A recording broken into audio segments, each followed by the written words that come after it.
Olá, bom dia, tudo bem? Eu sou Wellington Calazans. Começa aqui o programa Expresso da Manhã desta quarta-feira, dia 20 de dezembro. Dia 20 de dezembro, tá muita luz aqui. Quando o Romulo chegar, eu vou ter que levantar aqui, vou dar um ajuste, hein? Tô parecendo que eu saí do... muita luz. Bom dia, cadê você que tá chegando, hein? Cadê? Vamos nessa. Começando o programa Expresso da Manhã, Jucicleide Carvalho foi a primeira de hoje. Bom dia para Ana Valença também. Bom dia para Nils Ivar. Bom dia para todo mundo que chega rapidão agora, quando o programa começa. Eu sou muito grato a você pela companhia, com o Pedro Nicolas, que chegou. Daqui a pouco tem o Rômulus, com certeza. O Auricélio Farias chegou. Márcia Gonçalves também. Bom dia para todo mundo. Olha a Dulce Helena Costa do Tucanistão chegando aí. Chegando também. Quem mais aqui? A Ana já falei. Humberto Jorge Farias. Bom dia para todos que estão chegando, participando do programa a partir de agora, como Gilberto Rufino. Bete Garcia eu falei, eu acho também, né? Mas se não falei, ficou falado agora. Giovana Tambosi, bom dia para você, bom dia para Ana Lúcia Matos, Camila Govedice, a nossa produtora, que já estava acordada desde cedão, Silhouette Madeleine, também para Eliane Paulino na Alemanha. Bom dia, bom dia. Adonise Meirelles, bom dia para você. Bom dia para Marli Barbosa, deve ser, B Barbosa, tem 2 Bs aí. Lala Ribeiro, para Glace Leão, Leal, deve ser Leão. Janaína Miranda, bom dia. Bom dia para Ana Luquezzi. Cadê o Rômulus? Ô Rômulus, como é que tá você, rapaz? Carlos Krebs, bom dia, Carlos Krebs. Tem que lembrar daquela pergunta, tá, Carlos? Tem que lembrar daquela pergunta hoje. Não esqueça de fazer isso não, durante o programa. André Luiz Deodato, José Antônio Alves e Venceslau Araújo. Pronto, falei aí os primeiros, né? Estamos batendo já aí quase 100 pessoas. Tá bom demais no live para a gente começar esse bate-papo, esse programa que faz parte da sua rotina diária, de segunda a sexta, a partir da página do Cafezinho para muitas páginas. Brasil 247 está compartilhando com a gente, tem o Botando Pilha, tem o Falando Verdades, tem quais e quais mais, tem a página do programa Expresso da Manhã, tem a minha página de debate, o Wellington Calazans Debate, tem uma série de outras páginas aí, de uma resistente. Então, vamos nessa. Estamos já aqui, esperando o Rômulus, que não chegou ainda, aqui para mim, pelo menos não apareceu aqui para mim. É só ele dar um alô quando chegar, para ficar tudo certo. Eu quero dizer a você, eu recebi uma boa notícia logo cedo hoje, e boa notícia eu não vou ficar aguardando, né? Boa notícia a gente tem que falar logo. Então, vou falar aqui a boa notícia de hoje. Eu recebi aqui uma informação que a Auditoria Cidadã da Dívida conseguiu impedir a votação do projeto que tenta legalizar o esquema fraudulento de geração de dívidas ilegítimas. Olha só, que beleza, isso foi ontem. Recebi essa mensagem hoje, madrugada, e estou muito feliz em compartilhar isso com vocês, porque nós conversamos. Chico Zé, bom dia para você. Ontem a Maria Fatorelli participou aqui do programa e nós falávamos sobre esse assunto, e hoje já temos essa boa notícia, né? Que a Auditoria Cidadã conseguiu impedir que a votação do projeto de lei que tenta legalizar o esquema de corrupção, né? O esquema fraudulento de geração de dívida ilegítima, fosse avante. Então, foi muito bom que nós tivéssemos dado voz aqui neste espaço para que as pessoas pudessem denunciar esse abuso, né? Falamos com o professor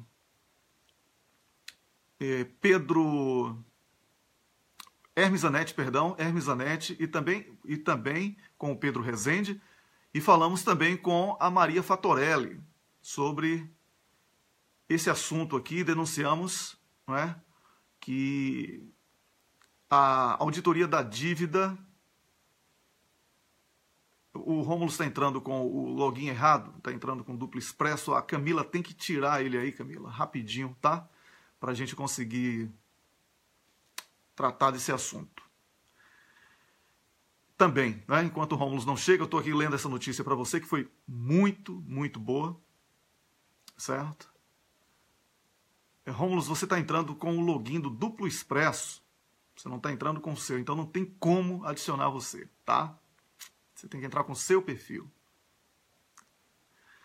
Que era que eu estava falando aqui, porque o Rômulo está conversando comigo aqui, vocês vão ver que aqui é tudo ao vivo, assim, não tem esse negócio de... Né? Não tem esse negócio de gravação, não. Ensaio, não tem ensaio, é tudo no live mesmo. Então, essa foi uma grande notícia e que eu queria compartilhar com vocês. Foi realmente, eu considero essa uma das grandes conquistas aqui desse final de ano. Tá? Porque essa coisa da dívida, do sistema da dívida, que chamam de dívida pública, em 30 anos, né, menos de 30 anos, já consumiu do Brasil mais de 25 trilhões de reais. Certo? Isso num cálculo ainda não muito preciso, pode ser muito mais do que isso. Isso é muita coisa.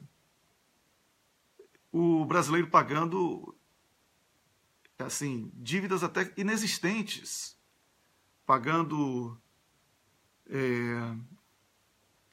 juros extorsivos, o país sendo destruído por dentro, os brasileiros perdendo os direitos, enquanto isso os rentistas, né, arrotando caviar com o sofrimento do brasileiro. Agora sim, agora Rômulo entra.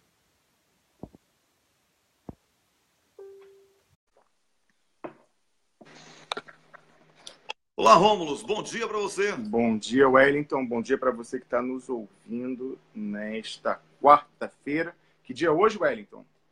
Dia 20 de dezembro de 2017. O pessoal pediu para a gente marcar bem a data, né? Pois é, chegamos.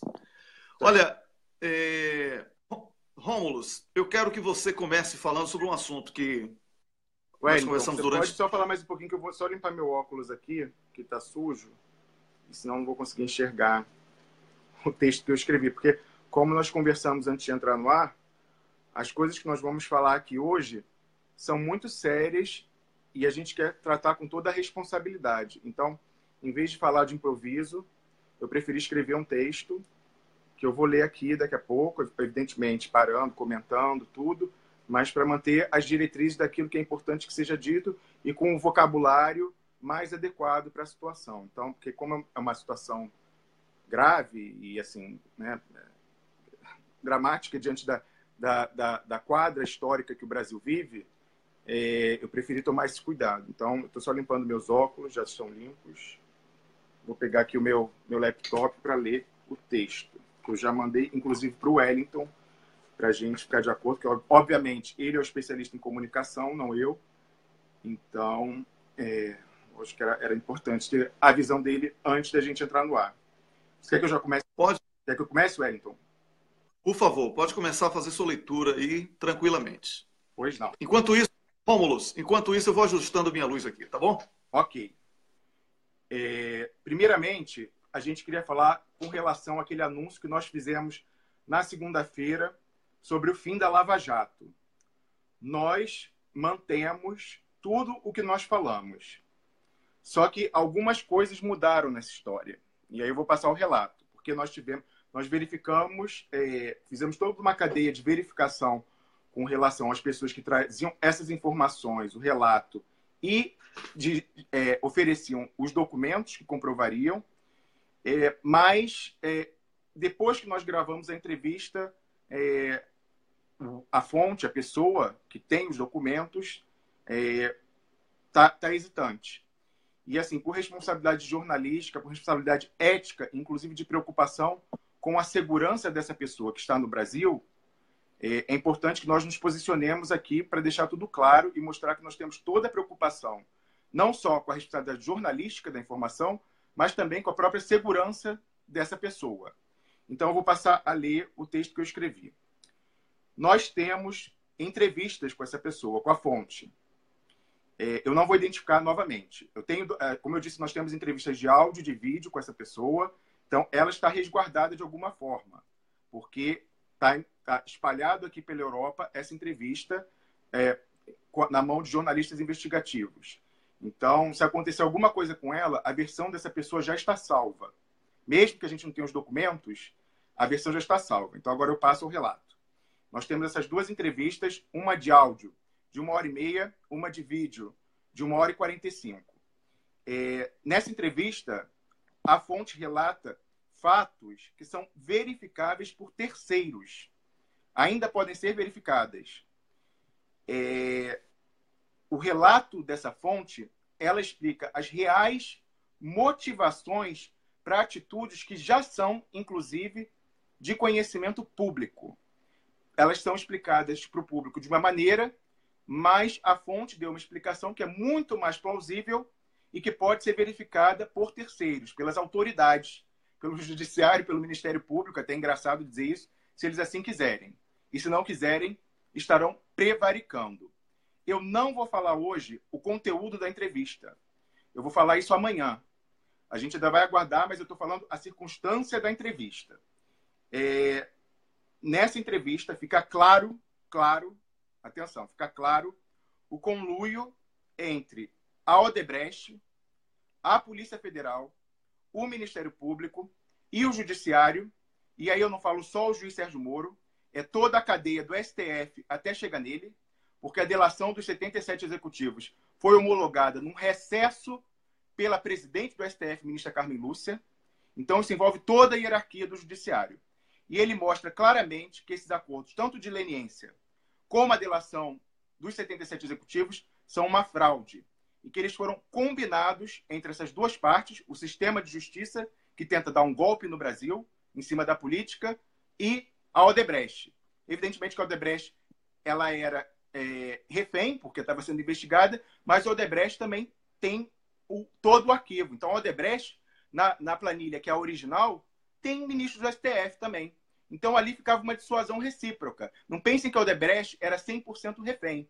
Não, ela não era 100% refém, porque ela tinha também como ameaçar. Então, ali havia chantagens recíprocas e os dois chegaram, esses dois lados, faziam um teatro público de repressão, Odebrecht, investigação, batida na empresa para pegar dados de informática, etc. Mas isso era tudo um teatro. E eles combinaram uma versão que era boa para os dois, mas que não é boa para a sociedade brasileira. Porque o que foi combinado é que se tentaria destruir o PT apenas e o presidente Lula. Ou seja, contribuir para o golpe jurídico-político do Brasil. Passando ao próximo item. Nós podemos indicar, com base na entrevista, onde estão as provas para isso que a fonte diz. Para que terceiros, como eu disse, em querendo, as recuperem. E aí agora é algo gravíssimo. Atenção, isso tem que ser feito nos próximos 6 meses. Porque daqui a 6 meses, eu vou explicar amanhã por quê, porque é uma circunstância técnica, essas provas serão destruídas para sempre. E o modo pelo qual essas provas serão destruídas já é de conhecimento público. Até o advogado do presidente Lula, Cristiano Zanin, com quem eu conversei, sabe do que vai ser feito. Mas ele não sabia, por exemplo, a motivação que estava por trás disso, que isso realmente implicava a destruição das provas. E amanhã eu vou explicar por quê, não hoje. Então, o que resta? O que falta a fonte entregar do que ela tinha combinado? Os documentos. A fonte tem, aqui eu vou repetir, a fonte tem um HD, alega ter um HD, eu não vi ainda, nem o Wellington viu, mas a fonte alega, inclusive no vídeo gravado, que ela tem um HD e um pendrive com vários dos lançamentos daquele programa do Odebrecht que direcionava a propina para contas offshores em paraísos fiscais para autoridades corruptas, não só no Brasil, como em toda a América Latina e no mundo. Ele mencionou países na África, países na Europa, na Ásia. Então, inclusive, a central do Odebrecht, a verdadeira, onde está o banco de dados completo, é o Panamá. Isso eu já posso adiantar. O que a Polícia Federal pegou no Odebrecht no dia que ela deu a batida foi uma fração ínfima do que existe. E a Polícia Federal sabe disso. Qualquer analista de sistema que chegasse lá veria a fraude que foi perpetrada pelo departamento de TI da Odebrecht. Foi ali, assim, me engana que eu deixo. Então, a própria Polícia Federal chegou lá e falou assim, para o diretor de TI da Odebrecht, atenção, o responsável da Odebrecht, da Polícia Federal, quando chegou lá, falou, eu estou agora, senhor diretor, instalando aqui um aparelho que tudo que vocês falarem aqui, até para o WhatsApp nos seus celulares, vai ser captado. Por que um investigador falaria isso para o diretor de TI da Odebrecht? Eu não preciso dizer que, saindo dessa conversa, ele orientou todo mundo a desligar seus celulares e nunca mais utilizarem naquele recinto. Então, como eu digo, é tudo uma farsa. Mas amanhã nós falaremos com mais detalhes sobre isso. Então, quem pegou o material não foi a Polícia Federal. A Polícia Federal pegou o que esse TI entregou. E no dia, o TI fez uma reunião de emergência com poucas pessoas, 3 ou 4 da área de TI, e derrubaram o servidor do Odebrecht para que muito pouco fosse recuperável, mesmo que a Polícia Federal quisesse. E ela não queria, isso é certo. Então, resta a nossa fonte enviar os documentos que ela diz ter. Eu não vi, eu quero ver, mas eu não vi. Como eu falei, depois de prometer até na entrevista, a fonte passou a hesitar. Ela alega, evidentemente, insegurança, ela passou a ficar nervosa, pensando no que isso poderia fazer. E ela parece agora querer incentivos para ir adiante, e esses são incentivos que nós, Wellington, não podemos dar. Não só não podemos, como nós, mesmo que pudéssemos, não queremos dar. Porque isso feriria a ética e a deontologia jornalística. Jornalista não compra informação de fonte, por qualquer meio. Não só dinheiro, com promessas. Não se faz isso. Eu não posso prometer. Eu não vou ser irresponsável para querer dar um furo do século, que geraria um prêmio Pulitzer, colocar a vida dessa pessoa em risco, entendeu? E prometer coisas, falar, olha, eu vou te trazer para a Suíça, botar você no meu sofá, são coisas que eu não vou poder realizar. Então, eu não sei que espécie de garantia essa pessoa quer, mas, de qualquer forma, são garantias e incentivos que nós não podemos, e mesmo que pudéssemos, não queremos dar. Simples assim. Nós vamos aguardar ainda até amanhã. Como eu falei, amanhã nós revelaremos o conteúdo da entrevista, como eu combinei. Inclusive, com muita ética, todas as entrevistas que eu fiz com ele, eu gravei, com ele sabendo, o nosso informante, mandei para ele imediatamente, para que ele também tivesse, e eu fiz questão de me registrar no áudio e no vídeo, falando que eu não divulgaria nunca sem autorização dele, porque aparece o rosto dele na imagem, e a voz, evidentemente. Então, eu só vou divulgar essa entrevista quando eu tiver uma autorização.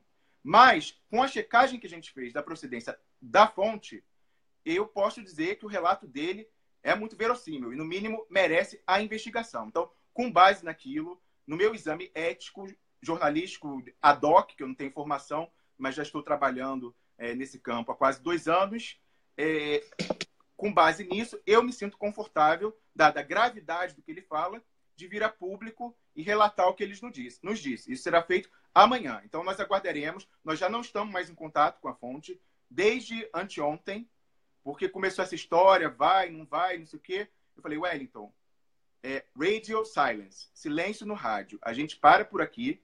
Eles nos procuraram, não foi a gente que procurou. E eles falaram que iam entregar. Não entregaram. Agora, a bola está no campo deles. A gente só pode seguir adiante se eles mandarem o que prometeram. Então, é isso. A gente vai ficar aqui aguardando até amanhã.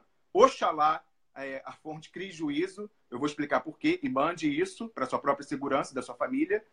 E a gente possa aqui amanhã falar conteúdo e mandar imediatamente para o consórcio de jornalistas investigativos, espalhar isso pelo mundo, para que eles, que já estão acostumados, trabalharam em todos os casos de grandes vazamentos, poderem cruzar essa informação, fazer a checagem com o nome das offshores, os números das contas, e a gente poder revelar quem são os destinatários, quem que a Odebrecht escondeu, porque é disso que se trata. As contas que a Odebrecht entregou para a polícia e as contas que a polícia aceitou, sabendo que eram incompletas, são as que estão nos processos. Mas, segundo a fonte, isso não é nem 1/3 do universo de contas e de offshores que existia no Odebrecht. Então, é disso que se trata. há uma ocultação combinada entre o sistema de justiça brasileiro e a Odebrecht. E essa fonte, possivelmente com os documentos, a gente não viu ainda, mas possivelmente com esses documentos, ela comprovará isso e comprovará, Wellington, tudo o que disse Rodrigo Tacla Duran, porque foi o que ele alegou, e eles alegavam que ele era um interessado, que ele era foragido e que isso eram calúnias que ele cometia. Pois essa fonte, que é independente e é de dentro do Odebrecht, ela tem condição de comprovar pelo seu relato e, oxalá, também pelas planilhas, que nós vamos, como eu disse, aguardar até amanhã. Mas nós não entraremos mais em contato com a fonte. A fonte deve entrar em contato com a gente. Vou te passar a palavra, Wellington. A fonte entrará em contato com a gente mandando documento. Esse é o início de conversa. Fala, Wellington. Rômulus, sabemos que é um assunto extremamente delicado, que tem tirado o nosso sono nesses últimos dias, né? Temos feito uma avaliação profunda de tudo que temos até aqui. Checamos o histórico das fontes, para sabermos se realmente são verdadeiras, se são pessoas que existem, se são fake, se é uma pegadinha, porque nós começamos a falar coisas que incomodam, né, a muita gente. Todas essas precauções foram tomadas. Então, é comprovada a autenticidade da origem, né, dos depoimentos, que temos 1h45, se não me engano, 1h47 Duas, de vídeo e mais... E o áudio, 1h30. Wellington, não são repetitivas. Tem coisas que a gente esqueceu. Eu fiz primeiro vídeo e no dia seguinte, primeiro áudio, e no dia seguinte a gente fez o vídeo. Eu tentei retomar o que a gente tinha conversado, mas alguns aspectos, como por exemplo, eu já vou citar aqui, a Braskem, por exemplo, a Braskem, que é uma sociedade entre a Odebrecht e a Petrobras, nada sobre ela foi investigado. Nada. Toda a propina que a Braskem pagou passou batido. Então, por exemplo, isso eu conversei com a fonte no áudio, no domingo à noite, e esqueci de perguntar novamente no vídeo no dia seguinte. Então, é uma complementação. Então, a gente pode dizer, Wellington, que ao todo é o quê? 3h15 de informações. Pois é, então, diante de todo o material que temos e diante de tudo que foi relatado para mim e para Rômulus, nós exigimos alguns documentos para que pudéssemos fazer uma publicação digna do tamanho do problema. Ocorre que, como o Rômulus falou, passou a haver aí um condicionamento. Primeiro, o medo foi o motivo da demora para o envio. Segundo, foi uma insinuação de que alguma coisa teria que ser feita para que esses determinados documentos solicitados chegassem. Então, diante disso, eu quero dizer que eu não trabalho com provas compradas. Eu não compro prova, não vou fazer isso. Eu não vou aqui colocar fogo num assunto tão delicado sem que eu possa atestar aquilo que eu estou falando, porque eu tenho responsabilidade, Rômulus também tem responsabilidade. E temos responsabilidade com o nosso público, principalmente, com você que está me assistindo agora. Agora, que as denúncias já seriam suficientes para uma investigação profunda, isso você não tem dúvida. Inclusive, uma das coisas que foi dita pela fonte, que o Rômulus ainda não mencionou, é que há aí um plano de, nos próximos meses, a Odebrecht mudar o seu sistema de servidores, o que colocaria um ponto final na inclusão de determinados nomes que foram blindados, que teriam sido blindados pela Polícia Federal e pela Lava Jato durante todo esse período. Então, além disso, está pela fonte ratificado, ou seja, confirmado que é possível manipular aquela planilha lá que a Lava Jato está apresentando como prova incontestável.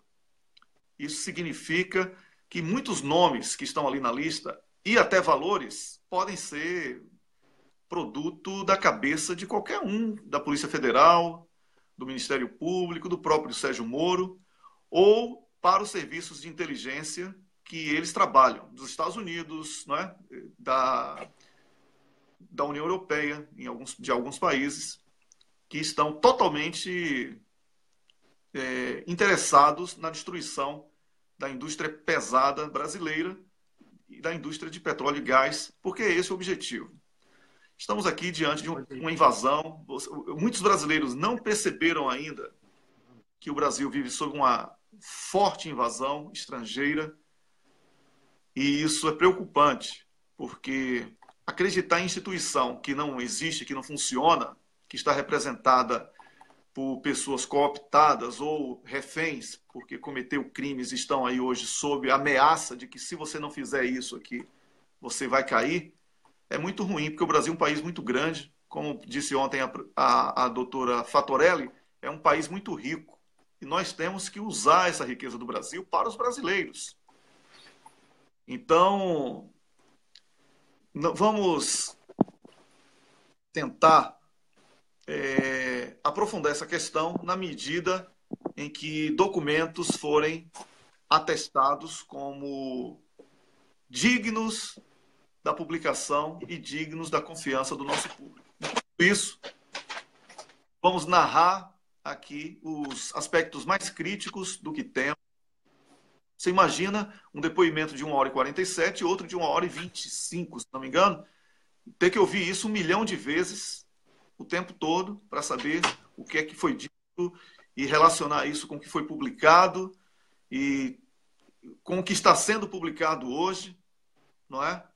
Para podermos encontrar um fio de verdade nesse mar de mentiras, nesse mar de conspiração contra o povo brasileiro e contra o país. Rômulo, vamos encerrar esse assunto? Tem alguma coisa a complementar? Então, já está no horário, inclusive, que a gente combinou com o ex-ministro Eugênio Aragão, mas eu não, se o Eugênio estiver nos vendo, eu não vejo você online no Skype. Nós combinamos, na verdade, o dia do Eugênio era segunda-feira, ele agora, né, os filhos estão de férias, ele tem que acordar cedo para levar à escola, acabou perdendo o horário e dormindo. Ele falou que hoje ia botar o despertador. Então, estou aguardando, Eugênio, vê-lo online para chamá-lo, já que nós combinamos 6h30. E também a gente tem aqui a nossa amiga Patrícia Vauquier, que vai falar da queda do Odebrecht. Ela ia ser chamada primeiro, mas, evidentemente, dada a gravidade do que a gente está comentando aqui, a gente acabou atrasando o programa. Então, eu sugiro que a gente invirta a ordem. Se o Eugênio Aragão entrar, agora a gente chamar ele primeiro, e, na sequência, chamar a Patrícia, e a gente volta depois para completar o que a gente tem a dizer. Mas só para complementar o que você disse, eu tinha falado em relação a essa questão do servidor, mas de uma forma velada. Porque eu falei que daqui a 6 meses as provas serão destruídas. E eu vou explicar aqui, não vou explicar em detalhes, amanhã eu explico em detalhes, mas é o seguinte: a Odebrecht está fazendo a migração de todos os seus servidores da empresa americana Oracle, onde ela tem servidores espalhados pelo mundo, e mesmo no Brasil, não é só em São Paulo. Esse foi o erro da Polícia Federal. Ela olhou o que estava no escritório de São Paulo, não pegou nada que estava no restante do Brasil, que tinha muito mais. Então, e mesmo assim, na de São Paulo pegou uma versão antiga e desatualizada que não tinha tudo. O erro. Enfim, esse sistema da Oracle, a Odebrecht alega publicamente que o sistema da Oracle ficou queimado porque ela usou o sistema da Oracle para pagar propina, e que então agora o compliance exige que ela mude de servidor. Ora, quem pagou propina não foi a Oracle, foi a Odebrecht. Não é mudando de servidor que isso muda. Muda é a Odebrecht parando de pagar propina. Então, e o que está por trás disso na realidade? São duas coisas. Eles dizem isso, que o compliance exigiu. Não faz nenhum sentido do ponto de vista técnico. Na realidade, a própria Odebrecht, hoje, ela não sabe o que ela tem ainda. Ela mandou apagar tudo e ela tem medo de resgatar, porque ela sabe, tem medo que os serviços de inteligência americanos, principalmente, estejam monitorando o acesso que os seus analistas de sistemas fazem. Então, eles sabem que qualquer coisa que eles vão pescar nesses servidores será visto por quem está monitorando. Então, eles têm medo disso, de entregar o ouro ao bandido, no caso, o bandido entregar o ouro à polícia, e não acessam. Então, fazendo a migração, eles arrumam uma justificativa para, de uma só vez, resgatar tudo e poder ver o que ali que ainda é comprometedor e acabar. O segundo ponto e passariam para essa empresa alemã que se chama SAP. Essa empresa SAP, ela é muito mais cara do que a Oracle. Eu conversei com uma outra fonte de uma grande empresa da indústria do petróleo que trabalha também com a Oracle, e ela me disse que o custo da SAP, que ele também conhece, é muito mais elevado, que a história de compliance não faz o menor sentido e que isso só justificaria porque a SAP, que é alemã, não é acessível para o serviço de inteligência americano. A Oracle, que é americana, é acessível. Então, eles querem tirar do alcance dos americanos e essa questão. E, mais grave do que isso, o Eugênio Aragão ainda não tá online, então vou falando até ele aparecer. Além disso, eles querem resgatar e poder ver, mas eles querem fazer... Isso vai se completar dentro de 6 meses, gente. Atenção, em 6 meses, as provas serão destruídas de maneira definitiva. Por quê? Que eu vou explicar. Quem não entende de informática talvez não saiba disso. Quando você apaga um arquivo no seu computador, no seu celular, ele não é apagado. Apenas faz um comando para o seu aparelho, seja computador ou celular ou um servidor, que grave novas coisas que você salve em cima daquilo. Então, enquanto uma nova informação não for gravada em cima daquela, a pessoa pode entrar, um técnico, um analista de sistema, pode entrar no arquivo morto e recuperar o que foi, entre aspas, deletado. E isso é o que a Odebrecht quer, porque ela tirando tudo da Oracle e colocando na SAP, a Oracle, evidentemente, vai colocar dados de outra empresa naqueles aparelhos, naquele hardware. E aí sim estarão destruídas de forma definitiva as provas da Odebrecht, que ela não, repito, ela não entregou a nenhuma justiça do mundo, nem a americana e muito menos a brasileira. Eu acho que essa parte dá para a gente concluir, Wellington, mas como eu disse, eu acho que o Eugênio Aragão, de novo, não acordou com o despertador. O que você acha? Bem, enquanto o Eugênio Aragão não chega, né, porque ele combinou ontem de estar aqui, até combinou na segunda-feira também que estaria aqui, mas não vamos aqui ficar lamentando a ausência, vamos ficar celebrando presenças, porque eu tenho a possibilidade de falar aqui com a Patrícia. Então, Patrícia Vauquier, que é a nossa comentarista para assuntos de energia e também de construção civil e engenharia, ela já vai entrar aqui para falar comigo agora. Vamos ver aqui como é que está. Ainda não há resposta da Patrícia. Então, parece que ela agora vai entrar. Vamos ver aqui. Vamos ver aqui se a Patrícia fala comigo. Estou mandando mensagem pelo WhatsApp para ela também. Pois é. Estamos tentando falar aqui com a Patrícia. E vamos ver aqui como é que está a situação da conexão. Ela viu a minha mensagem no WhatsApp. Então tá. Estou ligando aqui para ela. Mas é isso. Enquanto a Patrícia não chega, a gente vai falando, vai complementando isso aqui. Isso é um assunto que não se esgota agora. E no final do programa a gente retoma aí para poder aprofundar, inclusive acrescentando alguns elementos mais atuais, tá? Pois é, a pessoa que está a tentar contactar não está disponível, é o que o Skype aqui trata, e ela está online aqui, eu não entendo o que está acontecendo com ela. Eu falei, Wellington, eu falei para ela, WC está te chamando no Skype, ela falou, eu sei. Agora eu estou aqui em linha com o ex-ministro da Justiça e atuante Eugênio Aragão. Bom dia, Eugênio Aragão. Alô, Eugênio Aragão, Alô. Bom dia. Bom dia. Tudo bem? Tudo certinho. Maravilha, é um prazer tê-lo aqui com a gente no programa Expresso da Manhã, mais uma vez, na segunda-feira. Houve aquela traição do despertador, né, que não voltou a tocar. Esse horário é muito ingrato. Mas é a vida. Estamos aqui para conversarmos um pouco. Estamos no final do ano. E esse é um ano que deve ser, sem dúvida alguma, objeto de estudo para todo profissional da área jurídica, sobretudo com exemplos daquilo que não deve ser feito, né? Porque temos aí um festival de horrores e nós queremos a sua palavra para que a sociedade brasileira possa ter uma compreensão mais embasada daquilo que foi o judiciário este ano e daquilo que podemos lutar para transformar no ano que está se aproximando. Tá bom? Eugênio Aragão, a pergunta que eu tenho para lhe fazer é: como é que você avalia essa caçada dos togados a Lula, não é? Que tem um embate, porque pela primeira vez que eu vejo na história, a justiça vê o réu como um adversário. O resultado disso não pode ser outro, não é? Além daquele que nós esperamos. Qual a sua avaliação sobre esse cenário de disputa com um réu que foi criado pela mídia e pelo próprio judiciário? Olha, a primeira coisa que a gente tem que dizer a respeito disso é que isso é uma das lamentáveis consequências da politização do judiciário, né?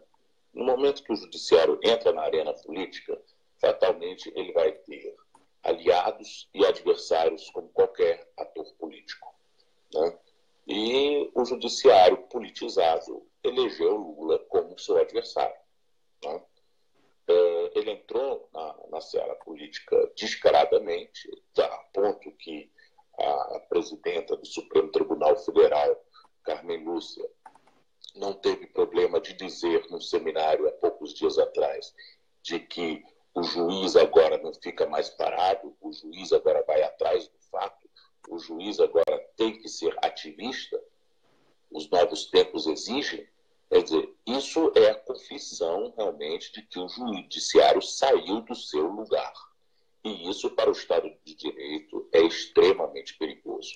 Porque o que baliza a independência de um juiz é precisamente ele ficar quieto entre a tese do autor e a tese do réu, e não extrapolar esse limite que lhe é imposto, né?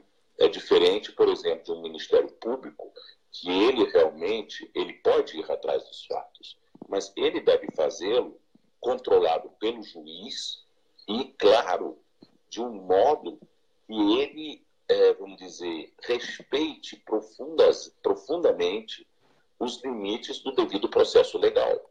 Mas se o Ministério Público não dá mais bolhufas para o devido processo legal, se o Ministério Público ele não é mais controlado por um juiz porque ele faz parte do processo persecutório, o processo penal, como um instrumento de justiça, está perdido, né? E é isso, bem ou mal, que aconteceu no Brasil durante esse ano. E, ao mesmo tempo, a politização do judiciário fatalmente leva à sua partidarização, porque nós, pelo menos nas democracias burguesas em que nós nos encontramos, nós não conseguimos conceber democracia sem representatividade, e representatividade sem partidos. Então, o juiz que se politiza, ele fatalmente, no nosso sistema, ele está fadado a se partidarizar, né? E nós sabemos hoje claramente que o juiz Moro é um juiz partidário, até pela sua proximidade ao PSDB, né? A sua esposa trabalha com um ex-deputado, né? o deputado Arns, né? Flávio Arns, teve negócios com ele, e Moro tem toda a simpatia do setor do PSDB, né, a ponto dele ficar em small talk lá com o Moro, numa festinha, um com a cabecinha no outro, né? Nessa altura, Aécio Neves já acusado de gravíssimos crimes. E Moro não teve problema nenhum de aparecer sorridente a seu lado, né? Então, a gente vê claramente uma partidarização da justiça. Isso é muito triste. Mas isso começou a acontecer, na verdade, muito cedo, porque a Constituição ela equiparou o Ministério Público ao Judiciário, coisa que não poderia ter sido feita. No momento em que fez essa equiparação, ela também contaminou o Judiciário, porque corporações competem entre si. E os juízes, fatalmente, se miraram no Ministério Público como uma receita de sucesso, né? E foram querer mimetizar o Ministério Público. Então, hoje, nós temos aqui uma geleia geral de polícia, Ministério Público e juízes, né? Fazendo tudo a mesma coisa. Isso não podia ter acontecido, né? Isso vem lá de trás. Isso fatalmente levaria a uma politização e uma partidarização. E no momento em que um país está extremamente polarizado, né, entre uma direita golpista e uma esquerda golpeada, é claro que esses grupos vão atrás dos vencedores. Eles são que nem Minas, né? Eles vão atrás dos vencedores e eles ficam com os golpistas. Então, nós vemos o judiciário sendo uma parte, uma articulação deste golpe. O judiciário faz parte disso. O judiciário é parte inseparável do golpe que se deu em 2016. Ele não só se absteve, como agora nós vemos neste ano da revelação, que ele é um ator, assim, é um ator absolutamente imprescindível. E o ano 2017 teve essa grande virtude. Foi o ano, vamos dizer, em que caíram todos os véus, né? O ano que, para nós, mostrou claramente como esse golpe foi feito, quais são seus atores e qual o papel de cada um deles. E o judiciário teve um papel fundamental. Estamos conversando aqui com o ex-ministro da Justiça, Eugênio Aragão. Eugênio Aragão, eu tenho aqui um dos colaboradores do nosso programa, o Carlos Krebs, que enviou para mim ontem à noite uma pergunta, e eu vou passar a ler essa pergunta aqui, até porque ele é uma pessoa muito inteligente também e que merece essa nossa deferência, tá bom? Carlos Krebs gostaria que eu perguntasse o seguinte: pediu para que você comentasse a declaração do desembargador João Pedro Gebran Neto, que falou no dia 2 de novembro, em um evento sobre jornalismo investigativo em Buenos Aires, o seguinte: segundo Carlos Krebs, o Gebran falou isso aqui: ó, acabou a ingenuidade nos julgamentos de casos de corrupção, nos quais não se deve esperar uma prova insofismável para eventualmente condenar um acusado. Seria suficiente uma prova acima de dúvida razoável. Qual o nome que daríamos a isso, Eugênio Aragão? Olha, isso para mim é um tremendo estelionato processual, né? É o seguinte: primeiro que a prova acima de qualquer dúvida razoável não é que a dúvida razoável ela pode desfazer a prova. Quer dizer, isso aí já mostra claramente o sofisma no entendimento desse princípio de direito americano. Beyond any reasonable doubt significa que a prova ela tem que ser tão robusta, que qualquer dúvida razoável pode desfazer a prova. Não significa que a prova pode estar pautada apenas em dúvida razoável. Quer dizer, o que o Gebran fez aí foi, na verdade, um sofisma. Ele inverteu o valor desse princípio americano. O princípio americano ele mostra o extremo rigor de uma prova, o threshold, ou seja, o patamar de validade dessa prova. Significa que uma prova ela só pode ser usada contra o réu se ela for acima de qualquer dúvida razoável, né? Ou seja, se há uma dúvida razoável sobre a prestabilidade dessa prova, a prova não pode ser usada. E não que basta uma dúvida razoável para provar. Ou seja, ele na verdade é um tremendo de um picareta, desculpa muito, mas é isso, uma picaretagem, né? E isso mostra claramente que ele está numa atitude de lobo mau, né? Lambendo os beiços, esfregando as mãos, olhando para os 3 porquinhos, querendo devorá-los no dia 24. Né? Isso me parece que é o quadro que mais descreve hoje Gebran Neto e essa turma. Pois é, eu gostaria de fazer mais uma pergunta aqui. Eu gostaria de saber como é que o brasileiro que quer eleger Lula, e todas as pesquisas, inclusive pesquisas produzidas pelo outro lado, apesar de darem uma reduzida drástica aí, né? Sabemos que Lula tem muito mais que os 36 que ficam dizendo por aí. Sabemos que Lula vai chegar um momento que ele vai ganhar por WO. Primeiro, que o outro lado não tem candidato. Segundo, porque pela unanimidade ninguém vai querer sequer arriscar a concorrer. Mas o poder, na Constituição, diz que o poder emana do povo. e o povo quer eleger Lula e estão tentando tirar Lula. Seria aí a força do povo a única arma que teríamos hoje para poder impedir esse avanço cruel e injusto contra o maior líder político da América Latina? Olha, eu não chamaria povo, não, porque eu acho que essa palavra povo tem sido muito distorcida, inclusive pela própria direita. Hoje, os bolsonaristas também se dizem representantes do povo indignado com a corrupção, etc, etc. Essa palavra povo, ela tem mais, vamos dizer, mobilidade para o fascismo do que propriamente para propostas democráticas. Eu chamo massa mesmo, são as massas. Hoje nós precisamos mostrar escala, esses caras, a escala de apoio na frente do Tribunal Regional Federal da 4ª Região.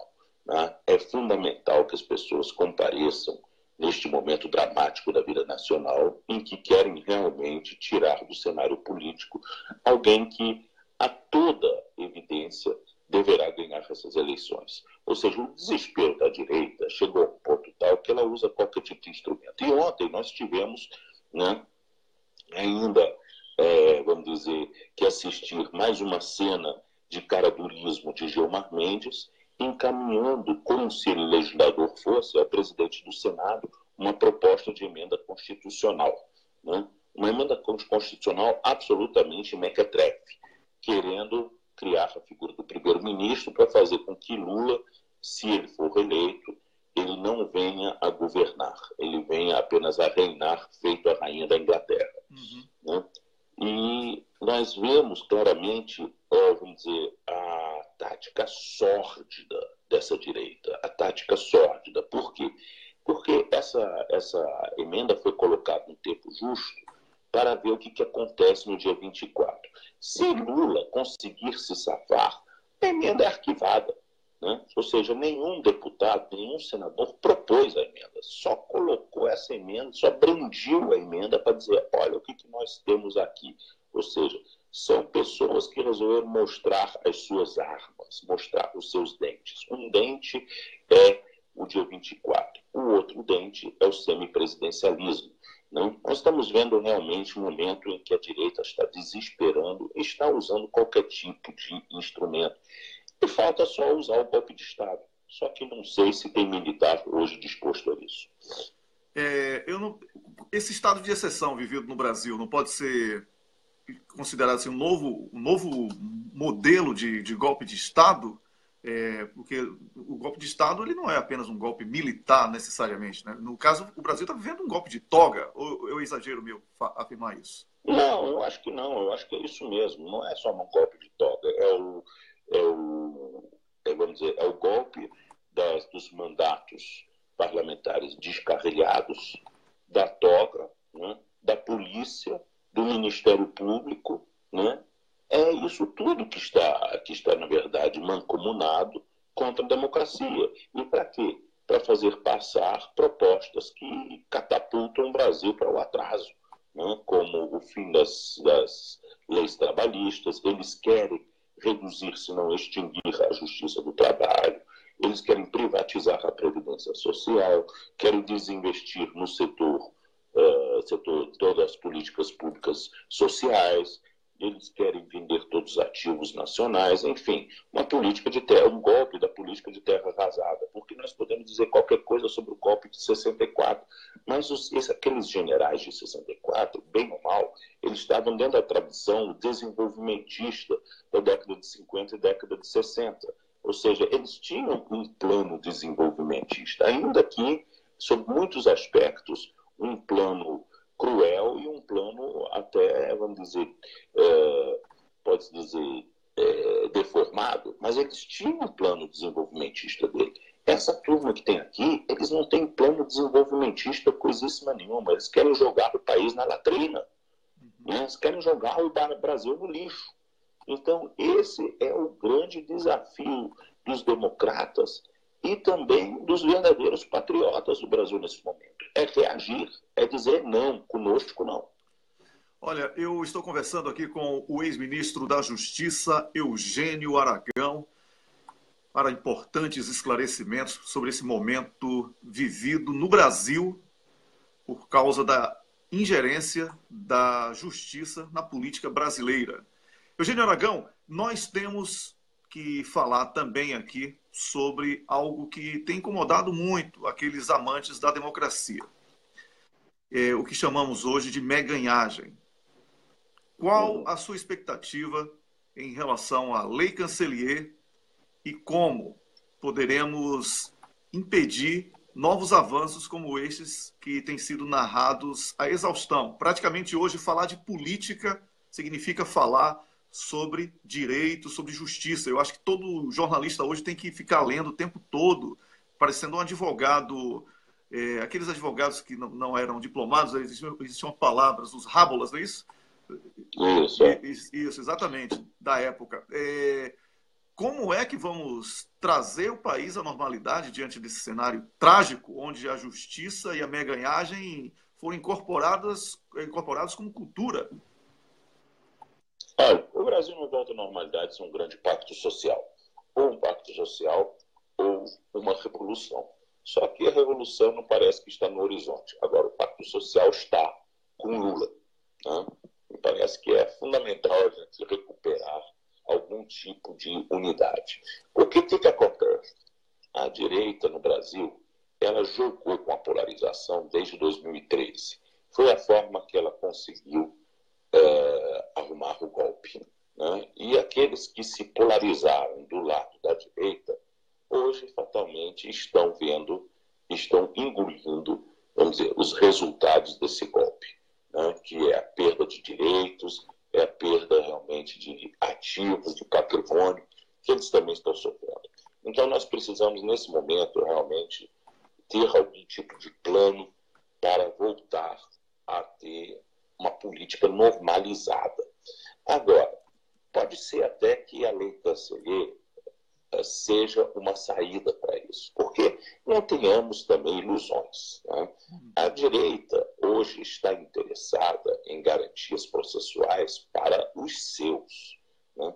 Depois que ela acirrou, né, esse estado de exceção, com a justiça desrespeitando garantias fundamentais, o que já aconteceu com a ação penal 470 do mensalão, né, tudo dentro do acirramento da direita, e agora, com o caso da Lava Jato, ela, de repente, ela também foi atingida. Atingida, assim, como um dano colateral do sistema. Né? Não é que o sistema quisesse atingir a direita, mas foi inevitável, mexeu, vamos dizer, naquela massa de estrume e sobrou para a direita também, porque, afinal de contas, quem mexe com experimentos acaba sujando as suas próprias mãos, não é isso? Então, eles acabaram sujos também. E eles hoje, se vê isso pela movimentação de Gilmar Mendes, eles hoje têm todo o interesse em recuperar o mínimo do devido processo legal, né?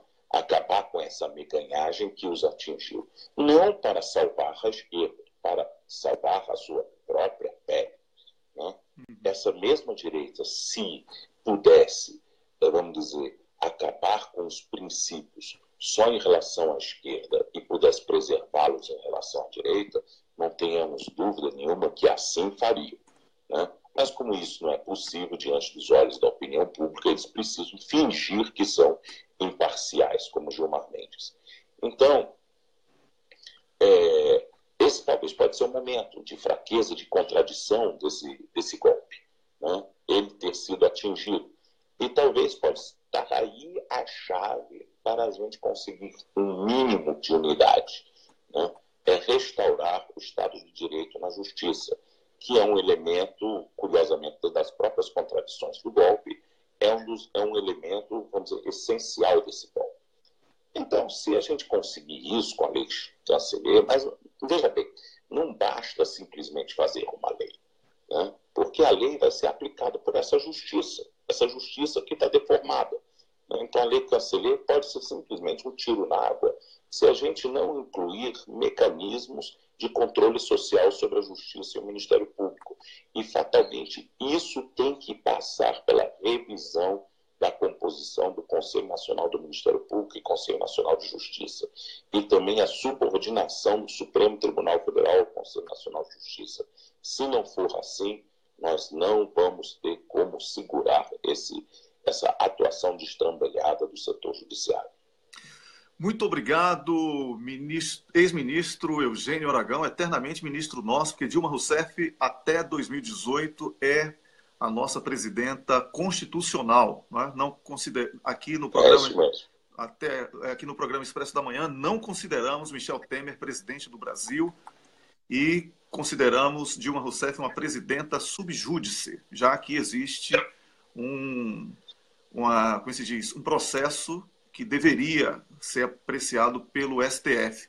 Olha, eu aproveito aqui meu nome, nome do Rômulo, que é o meu colega de apresentação, que está lá atento, mas está escrevendo algo que ele vai falar agora, e também do programa, de toda a equipe do programa e do blog, o Cafezinho, que gera para outras páginas também. Um Feliz Natal, um ano novo muito bom para você e sua família, Eugênio Aragão, e que essa sua força, disposição para a luta continue contagiando a todos nós. Para todos nós, todos nós. Então tá, um forte abraço, Feliz Natal e boas festas. Muito obrigado. Eu conversei aqui com o ex-ministro da Justiça, Eugênio Aragão, com exclusividade aqui no programa Expresso da Manhã. E eu passo a palavra para você, Rômulus. Wellington, eu já começo dizendo o seguinte, o que a gente vai falar agora está mais bem explicado num artigo que eu publiquei ontem à meia-noite, horário do Brasil, concomitantemente no meu blog pessoal e no blog do Cafezinho. Eu acabei de colocar, eu sei que você não gosta, mas eu acabei de colocar ele como comentário pregado no topo dessa transmissão, para as pessoas lerem, porque lá estão os detalhes, as comprovações do que eu vou falar agora. E coloquei também na descrição do programa o título e o link para esse artigo. Então, vocês, depois de verem a gente aqui, vão lá olhar esse artigo e vocês compreenderão melhor tudo que eu estou falando aqui.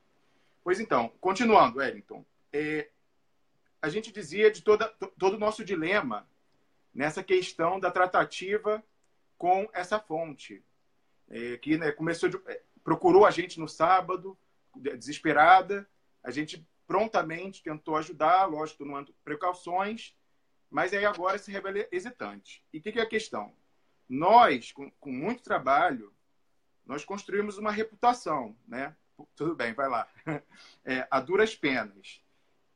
Nós tomaremos todos os cuidados para não escorregarmos em casca de banana, que sejam lançadas por cavalos de Troia, por infiltrados, porque vai ter isso. Quanto mais impacto esse programa tem, mais eles tentarão jogar, fazer um dossiê dos aloprados, um dossiê caimã, tentar colocar a gente numa matéria falsa para tirar nossa credibilidade. Porque hoje, e aqui eu digo com toda a modéstia, não é porque nós somos melhores que os outros, mas simplesmente por nós vivermos em países onde há o Estado de Direito, nós somos os únicos que falamos a verdade sobre o que acontece no Brasil.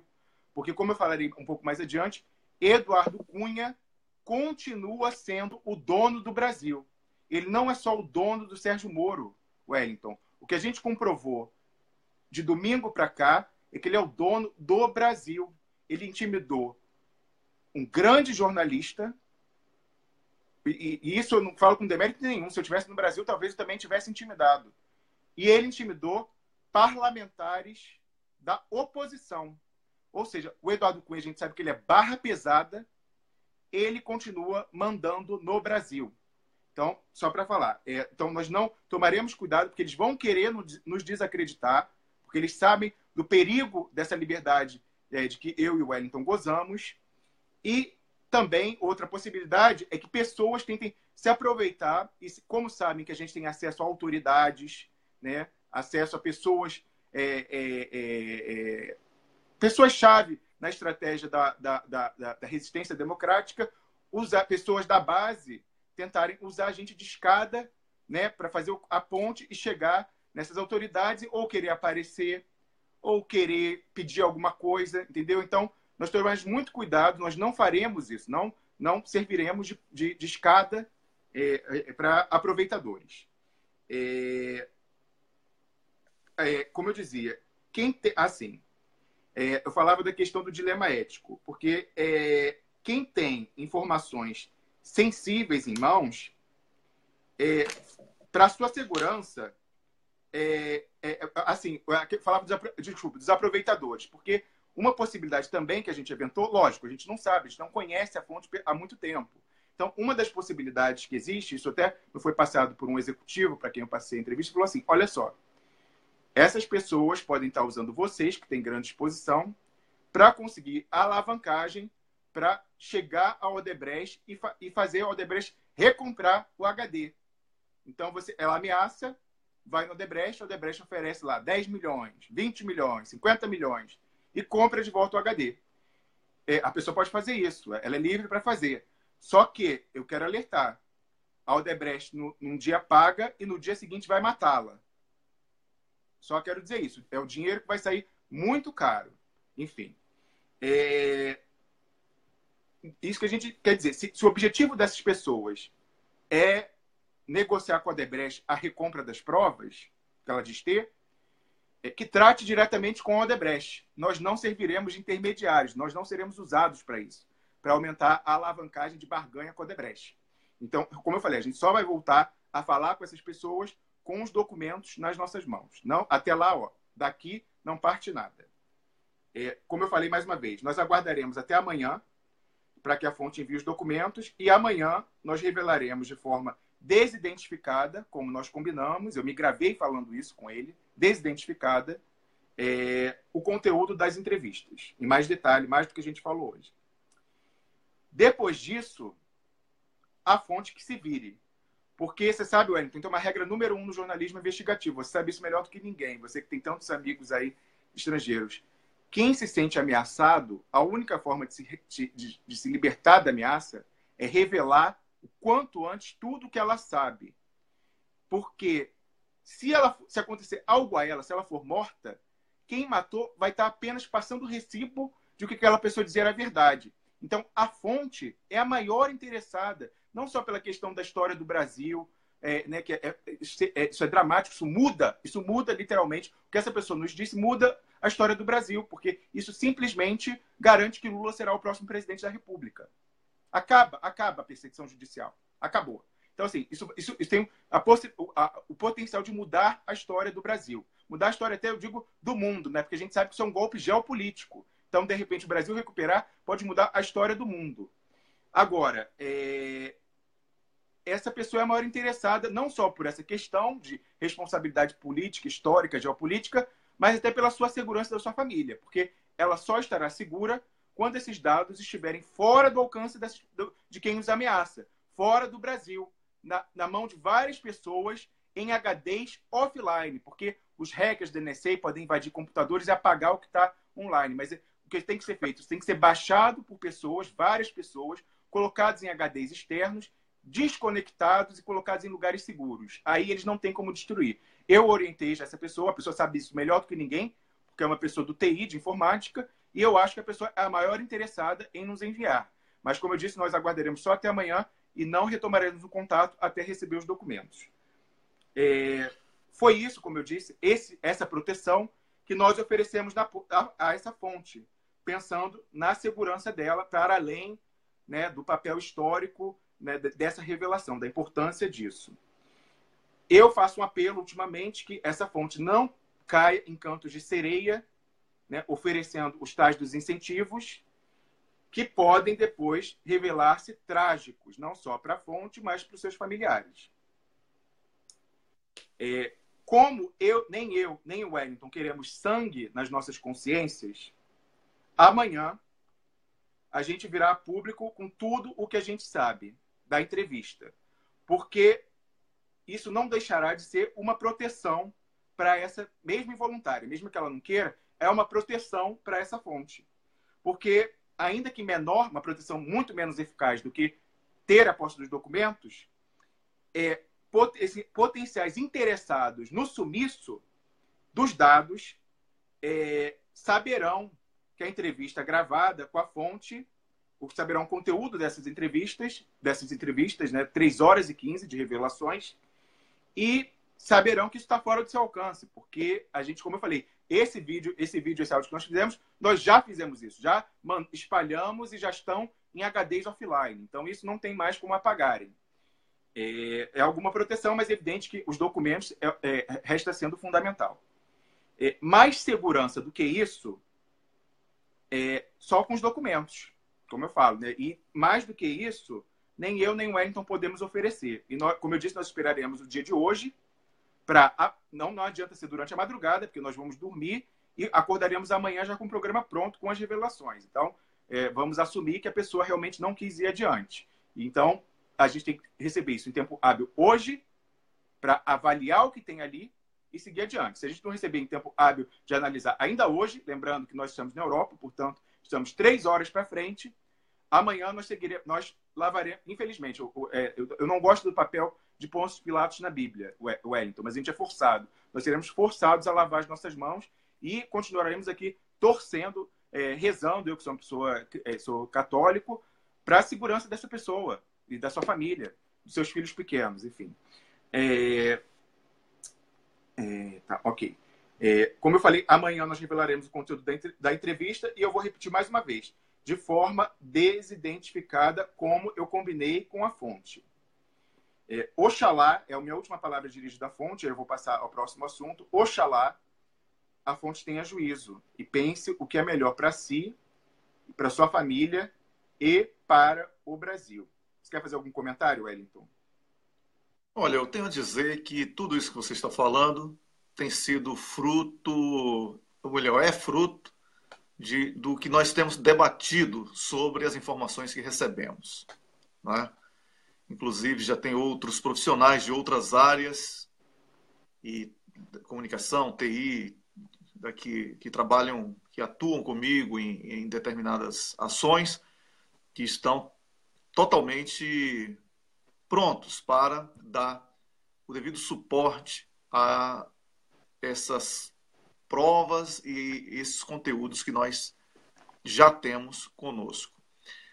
Estamos aguardando ansiosamente, como eu falei no início do programa, alguns documentos que são indispensáveis para que possamos atestar que aquele depoimento não é apenas uma garganta profunda. Nós que criticamos tanto aqui o modus operandi, né, da delação premiada, não vamos pegar um depoimento de uma pessoa e transformar isso na única verdade. Queremos que cada acusação, cada denúncia, cada apresentação de descaminho seja acompanhada por documentos para que nós possamos estar seguros.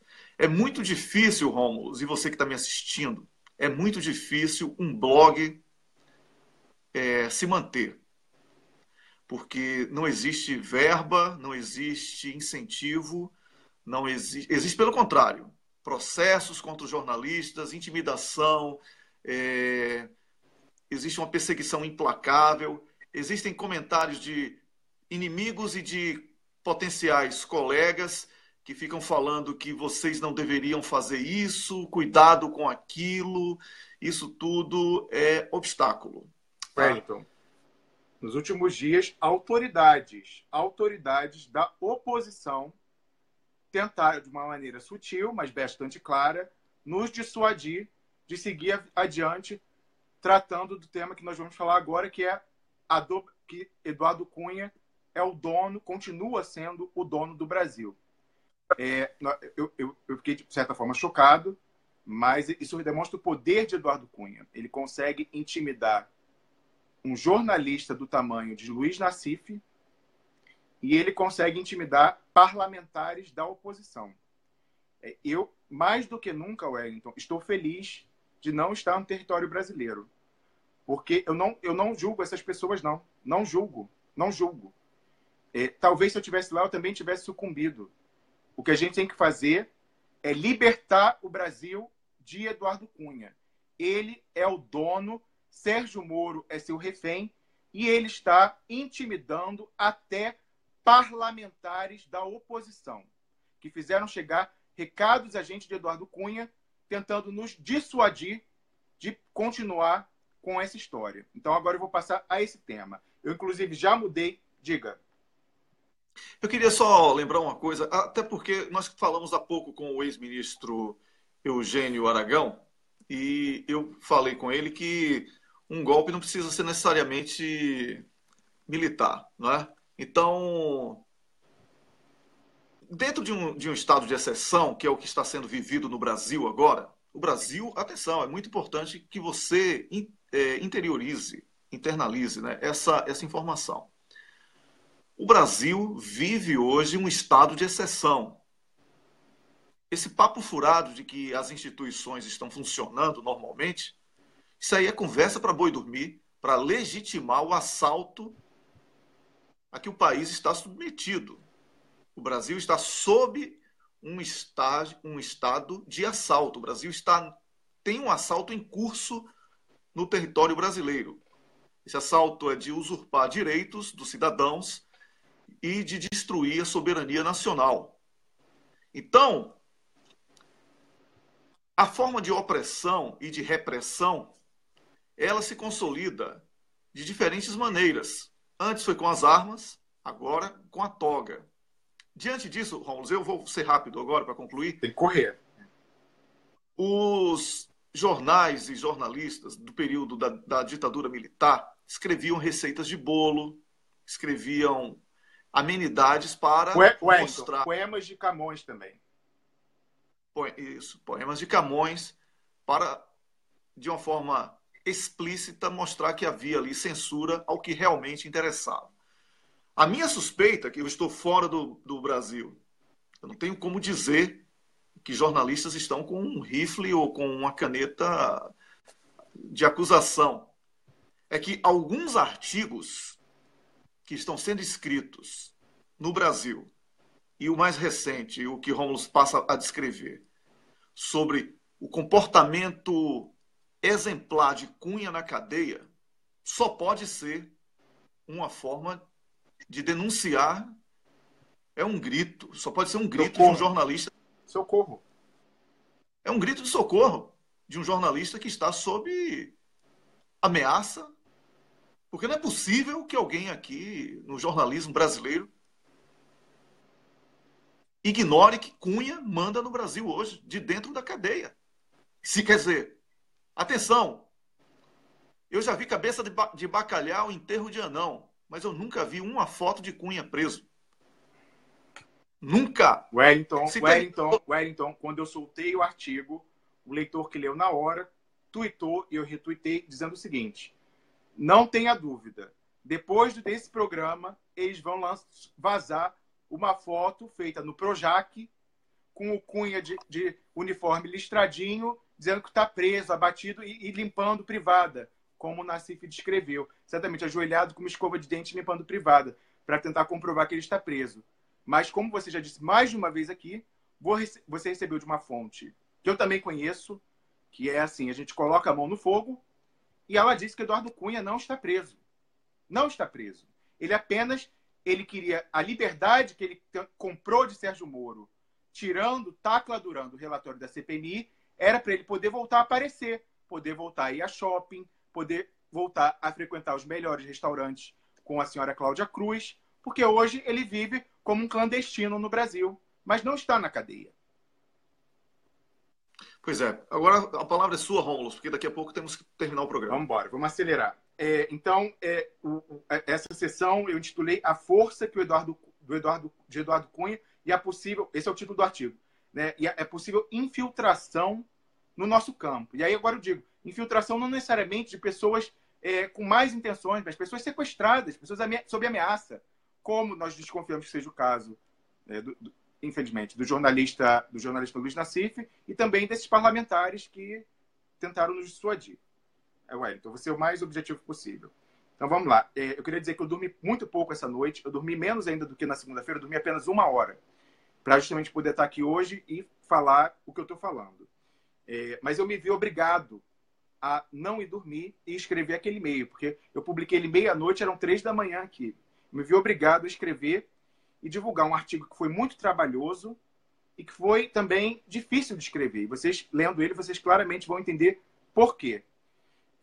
Ele, como eu falei, ele está no meu blog pessoal, está na página do Cafezinho e já está na descrição desse vídeo. E também no comentário pregado no topo aí embaixo aqui da gente falando. Desde que eu publiquei o artigo falando que Moro é refém de Eduardo Cunha, que ali ele é o preso e Eduardo Cunha é quem tem a chave da cadeia, no sábado de manhã, quando eu revelei essa dobradinha que excluiu Tacla Duran do relatório da CPMI, das fábricas de delação, em troca de liberdade, Eduardo Cunha, em troca da sua liberdade, fez Tacla Duran sair do relatório, tem ocorrido movimentos muito esquisitos. Como nós sabemos, todo mundo sabe, aquele artigo viralizou. Só se fala disso em Brasília desde o sábado de manhã. Nos meios políticos, evidentemente, em Curitiba também. Mas houve coisas esquisitas de gente no nosso campo.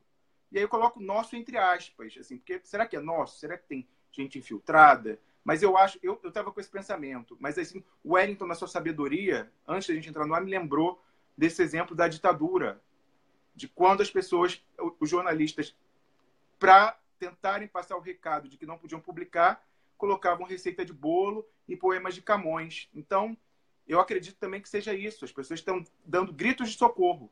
E nós vamos cumprir o nosso papel atendendo e publicizando, porque a melhor forma de acabar com a ameaça é publicizando. Porque agora todo mundo sabe. Se o jornalista Luiz Nassif tropeçar na rua, nós sabemos quem é o mandante. É Eduardo Cunha. Nós sabemos. Já no próprio fim de semana, como eu falei, parlamentares tentaram me sondar, querendo saber as minhas fontes. Eu não revelei. Como eu brinquei aqui ontem, nem se o presidente Lula me ligasse, eu revelaria quem são as minhas fontes. Então, sem chance. Desisto. Não falarei quem são as fontes que me deram essa informação. Ontem, e foi isso que me levou a escrever o artigo, outro parlamentar da oposição, por meio de uma interposta pessoa, que esse parlamentar acreditava que tinha alguma ascendência sobre mim, sobre o meu trabalho, fez chegar o recado, tentou dissuadir e fazer com que eu parasse de falar sobre isso. Eu lamento, ninguém tem ascendência sobre o meu trabalho, só o meu princípio ético, a minha convicção e meu comprometimento com o que eu acredito ser certo. Eu não estou aqui ganhando nada, pelo contrário, estou perdendo saúde, dormi só 1 hora essa noite, estou perdendo convivência, eu até me emociono falando disso, estou perdendo convivência com a minha família, então ninguém vai me intimidar. Depois eu falo mais sobre isso. Desculpa. Wellington, você pode falar um pouquinho, beber uma água aqui. Beleza, então, estamos conversando aqui sobre um assunto extremamente delicado, nesse momento em que está decretado o estado de exceção vivido no Brasil. Estamos com uma suspeita de que alguns artigos publicados por jornalistas sejam artigos que sejam grito de socorro por não poderem trabalhar com os verdadeiros acontecimentos do país. São as receitas de bolo de 2017. Rômulus. Pois não, vou continuar agora, mas realmente vocês veem como foi difícil tomar essa decisão. O nobre parlamentar fez chegar a gente que a gente só deveria falar que houve um acordo entre Sérgio Moro e Eduardo Cunha se nós tivéssemos provas, documentos. E aí eu ironizei. O que o nobre parlamentar, que tem formação jurídica, queria? Que eu apresentasse a ata da reunião dos dois, lavrada em cartório, dizendo que foi isso o termo que Sérgio Moro pediu para tirar o Zucoloto e o Tacla Duran do relatório da CPMI, e em troca ele libertaria Cunha? É evidente que um documento assim não existe. Pelo amor de Deus. E como eu disse lá no artigo, nem precisava de fonte. Várias pessoas inteligentes, aí em Brasília, inclusive, falaram. Mas não precisa de fonte. Aqui tem aquela minha fonte da Globo falou isso. Mas não precisa de fonte. Isso aí é a conclusão lógica. Wellington, assim, graças a Deus eu tenho um filho. Quem olhar o programa, nosso programa, do dia seguinte do Tacla Duran na CPMI, eu terminei o programa falando o seguinte: atenção, fiquemos de olho, porque eu acho que a direita na política está aprontando. Porque na sessão, você lembra disso, Wellington? Na sessão, o relator, Carlos Marum, que é o homem do Cunha, não apareceu. Pela primeira vez, ele que é a estrela da CPI.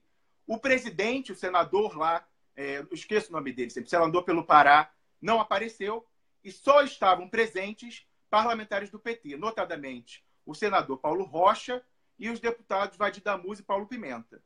E eu falei, isso soa muito estranho, Rosângela Moro estava lá na véspera, fazendo romaria em gabinete, ninguém da direita apareceu, esvaziaram ao máximo. Eu falei, eles estão aprontando. E, de fato, estavam. O Carlos Marum, que era o relator, em troca da liberdade de Cunha, tirou tudo aquilo do seu relatório no final.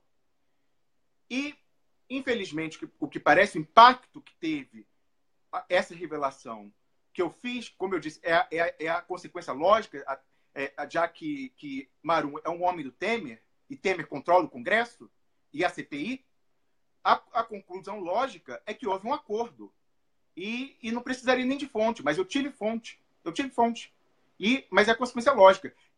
Desculpe, se esse é o provável, agora, eu não digo juridicamente, mas assim, narrativamente, eles é que têm que provar que não. Então, é evidente que com a revelação, nós melamos o acordo. Se o Eduardo Cunha sair da cadeia agora, ou como eu disse ontem, se o Sérgio Moro, para desviar a atenção, mandar prender o José Dirceu, que é o que está rolando em Brasília, eles estão confessando que houve um acordo. Então é isso. Como eu dizia, é impossível. Não haverá documento. O que haverá é relato de fonte e fonte em off. É evidente que eu não falarei qual é a fonte, meu Deus. É evidente. A gente sabe como está o Brasil. A gente sabe o quão barra pesada é Eduardo Cunha. É evidente que eu não vou revelar. Agora, diga, Wellington. Não, se fonte de ex-presidiário, colega de cela de Cunha, tá valendo, aí eu vou acionar Papai Noel como fonte que vai valer também, né? Sim. Pois não, Holmes? Wellington, já temendo pela segurança, não minha, porque eu sempre, quando eu comecei, eu tive muito claro, Wellington, dos riscos que eu corria. E eu tomei a decisão de fazer isso. Mas eu tenho que pensar na minha família. Eu tenho familiares no Brasil que nunca concordaram. Eu já falo isso publicamente. Meu pai sempre falou, meu filho, não faça isso, pelo amor de Deus. Não faça isso. Não faça. Eu teimei e fiz, porque eu acredito. Desculpa, estou emocionado, vou continuar falando mesmo assim. Então, já temeroso para a segurança de pessoas que não tem nada a ver com o que eu faço, se recompõe aí, eu vou conversar aqui com o público. Faltam poucos minutos para a gente terminar o programa. Rômulo Maia, meu colega de apresentação, que eu apoio totalmente no que está fazendo. Está reafirmando um artigo que ele publicou e que tem sido, por conta disso, eu não vou dizer perseguido, mas tem sido abordado para que ele recue na sua certeza de que Cunha interferiu decisivamente para que Tacla Duran não fosse parte ouvida a partir daquela CPMI. Tá? E um outro aspecto que está sendo colocado é que o jornalista Luiz Nassif, ao publicar um texto usando como fonte um ex-colega de cela de Cunha, ele pode estar dando um grito de que ele tem que mentir, porque não é possível que alguém, principalmente o Luiz Nassif, que é um jornalista que eu sempre tive em boa conta, acredite que Cunha esteja preso, esteja limpando privada e que não esteja influenciando na política brasileira, nessa política atual do Brasil. Então, eu estou aqui sendo solidário ao meu colega Rômulo. Pode ficar forte aí, eu sei que você está realmente emocionado. Logicamente, Desculpa. Você não é jornalista, você é advogado, você está cumprindo um papel espetacular no jornalismo. E eu, com a minha frieza aqui habitual de quem trabalhou numa guerra e viu muita coisa, estou tranquilo, tá? Para lhe dizer que se você está todo certo, não tenho que questionar. A gente está trabalhando aqui com a verdade. Eu não ganho dinheiro de deputado nenhum, eu não ganho dinheiro de senador nenhum, eu não ganho dinheiro, eu defendo a verdade. Tá? Então, Rômulo é uma pessoa que eu chamei para apresentar o programa comigo exatamente por ter espetaculares fontes de informação e por ter uma capacidade impressionante de interligar fatos, que é isso que faz a diferença hoje em dia no jornalismo. Rômulo. Wellington, como eu falei, eu não me emocionei pensando em mim propriamente. Eu coloquei no artigo, inclusive, citando o ex-vice-presidente José Alencar, que dizia que ele não temia... Quando ele estava já a dias de morrer, deu uma entrevista para o Paulo Henrique Amorim, ele falou, eu não temo a morte, eu temo a desonra. Da mesma forma, quando eu me comprometi com isso, eu sabia que riscos estariam envolvidos. Mas, de forma nenhuma, eu quero que pessoas que não tomaram essa decisão sejam afetadas. Então, é isso que me emociona. Enfim, melhor parar de falar disso.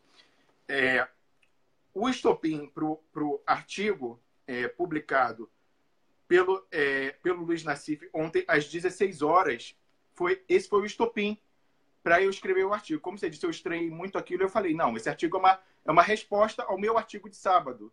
E eu tenho que rebater isso pelo bem do Brasil. Eu não tinha ainda me atenado para essa coisa da ameaça. Isso foi o Wellington que me falou hoje de manhã. Nesse artigo, ele rebate, né, sem fazer a citação, evidentemente, ao meu artigo, tudo o que eu disse. Nós dissemos, e repetimos aqui hoje, que o Eduardo Cunha é o dono da chave do presídio de Curitiba. E que o prisioneiro número 1 é Sérgio Moro. Cunha tem o Moro no bolso. E é ele, o Eduardo Cunha, o chefe da Operação Lava Jato hoje. O Cunha, como nós dissemos aqui, ele não está preso. Ele apenas não pode aparecer. Ele quer poder voltar aí ao Antiquários, aos Geros, aos restaurantes mais chiques do Rio de Janeiro. Né? E ele quer isso. Então, só que com essa revelação a gente melou. Então ele está tentando forçar pessoas a esquecerem dele com essa história de que ele é o prisioneiro modelo, que ele limpa a privada. Eduardo Cunha está ajoelhado com uma escovinha de dente limpando privada usada por outras pessoas. Por isso que eu digo que o Wellington, na sua genialidade, sacou que aquilo é um grito de socorro do Nassif, que foi obrigado a publicar aquilo. O Nassif faz uma descrição no artigo, que eu reproduzi no meu, edificante do Cunha na cadeia, em que ele nem está. O Cunha não está na cadeia. Então, aquilo é uma fake news total, aquele artigo, porque o Cunha não está na cadeia. Ele pode ir agora, pode ser que ele vá agora, depois desse programa aqui, fazer foto, mas até agora ele não estava.